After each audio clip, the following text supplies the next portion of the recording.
name's Doug Vilsack. I'm the Assistant Director for Parks, Wildlife, and Lands at the Department of Natural Resources in the state of Colorado.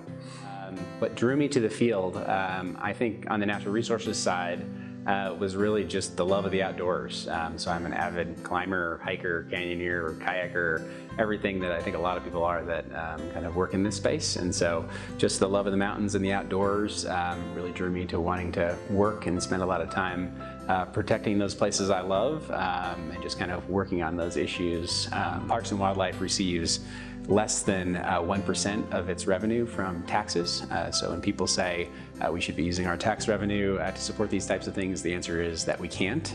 We generate all our money through fees.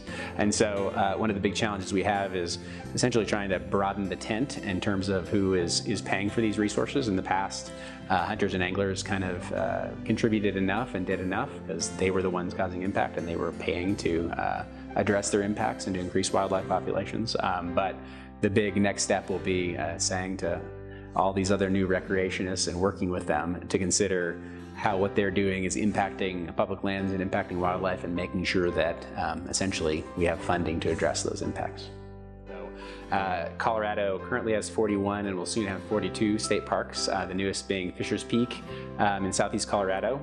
That park is kind of a tremendous collaboration between the City of Trinidad, Colorado Parks and Wildlife, the Department of Natural Resources, GOCO, and then the Trust for Public Lands and the Nature Conservancy.